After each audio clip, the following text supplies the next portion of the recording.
ये जो मैं समझता हूँ कि जो मुलाकात की है ये कोड ऑफ कंडक्ट की खिलाफ वर्जी है। इसके पेश नज़र इनके ख़िलाफ़ रेफरेंस जो है वो मूव किया जा सकता है। उसके बाद जो केस का फ़ैसला है वो पीपल्स पार्टी, PMLN और PTI का केस इकट्ठा लोगों के सामने रखा जाए, और उसकी ज़रूरत इसलिए है कि लोग एक कंपैरिजन कर सकें, लोग देख सकें कि कौन सी पार्टी कैसे फ़ंड इकट्ठा करती है। मकसद ये नहीं है कि एक पार्टी जो है उसको आप बता, दूसरी पार्टियां जो हैं उनको आप मौका दे दें, उस पर तनकीद। ज़ाहिर है ना कि अगर वोटर लिस्टों में मेरा इशू है तो वो तो जाके मैं मिलूंगा ना। अगर मेरे पोलिंग स्कीम ख़त्म हो गया तो मैं जाके मिलूंगा ही, तो बताऊंगा ना। आप नहीं मिलते जहां जुडिशल साइड आपकी जो है वो हो। और दूसरी बात ये जो रेजिग्नेशंस की है वो पहले चूँकि आपने भी की थी, देखिए रेजिग्नेशंस इरेलीवेंट हैं। हम जनरल इलेक्शंस की तरफ जा रहे हैं। ज़िमनी इलेक्शन से पहले इंशाअल्लाह ताला वफाकी हुकूमत घर चली जाएगी और हम मुल्क में जनरल इलेक्शंस कराएंगे। लेकिन नवाज शरीफ पाकिस्तानी शहरी हैं, और अगर चाहे मुझे नहीं पता कि अब वो हैं कि नहीं हैं, क्योंकि उनके बच्चे जो हैं वो तो कहते हैं कि हम तो शहरी नहीं, हम पे लॉज ही अप्लाई नहीं करते। लेकिन अगर नवाज शरीफ पाकिस्तानी शहरी हैं तो उनका हक है कि वो वापस आएँ, और नवाज शरीफ को वापस आना चाहिए। वापस आके उनको जेल जाना है, जेल जाके उनका जो केस है उसको प्रोसीड होना चाहिए।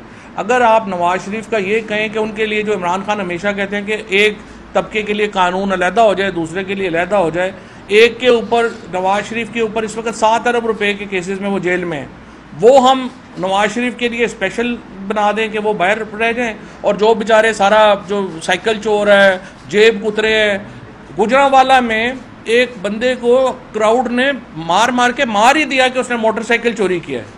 तो 40,000 रुपये के लिए तो हमारी माशाल्लाह जो प्रायोरिटी है वो ये है कि हम बंदा मार दें, और 7 अरब वाले को हम सर पे बिठा लें। ये तो नहीं होना चाहिए। नहीं, फॉरेन नेशनल नहीं कर सकता फ़ंड, ना ही फॉरेन नेशनल ने हमें फ़ंड किया है।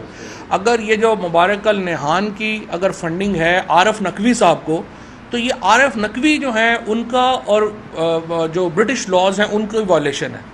हमें तो उन्होंने एफिडेविट दिया हुआ है कि हमारी जो सारी फंडिंग है वो लीगल है, और ये सारी फंडिंग जो है वो पाकिस्तान के बरतानवी लॉ के भी मुताबिक है और पाकिस्तानी लॉ के भी मुताबिक है। अगर कोई वायलेशन हुई है तो वो आरिफ नकवी जाने और वो जाने। आपको मिली PTI को? मैं यही कह रहा हूँ ना, हमें नहीं मिली। मैंने आपको ये बताया कि इंशाअल्लाह जो ज़िमनी इलेक्शन है उनसे पहले हम जनरल इलेक्शन करवाएं। देखें, ये बात ज़्यादा हमसे ज़्यादा डिपेंड करती है आसफ जरदारी साहब पे। अगर आसफ जरदारी सिंध की असम्बली तोड़ने को तैयार होंगे तो फिर एक कंसेंसस और इलेक्शन कमीशन तब्दील करने के ऊपर, अगर ये दो बातें जो PDM है ये करेगी तो फिर इसके ऊपर बातचीत हो सकती है। लेकिन अगर वो ये कहेंगे नहीं हम सिंध असम्बली रखेंगे, तो फिर ज़ाहिर है पंजाब वाले और KP वाले कहेंगे कि जी वो रख रहे हैं तो हम क्यों तोड़ें। क्या आप इस वजह से इलेक्शन होल्ड इलेक्शन जो है उसको होल्ड करा सकते हैं, इलेक्शन को इल्तवा में रख सकते हैं कि आपको यकीन है कि हमारी मुखालिफ जमात जो है वो इलेक्शन जीत जाएगी, लिहाजा हम इलेक्शन नहीं करवाते? ये तो देखें, ये तो हमारे गली मोहल्लों में क्रिकेट के मैच होते थे कि आप जो बंदा बॉल या विकटें लेके आया होता था वो बारी लेके कहता था मैंने नहीं कराना, बॉल नहीं, मैं नहीं देता विकटें, ये विकटें तो मेरी हैं। इस तरह का बच्चों वाला एटीट्यूड है इनका, और इस एटीट्यूड के साथ ये मुल्क को शदीद नुकसान पहुंचा रहे हैं।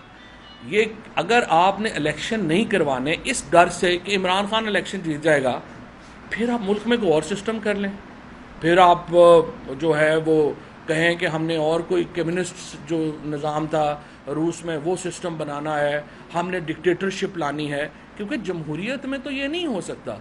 आप इसलिए तो इलेक्शन इल्तवा में नहीं रख सकते कि मुझे डर है मेरा मुखालिफ जीत जाएगा, मैं इलेक्शन ही नहीं करवा रहा। ये तो एक अजीब गरीब बात है।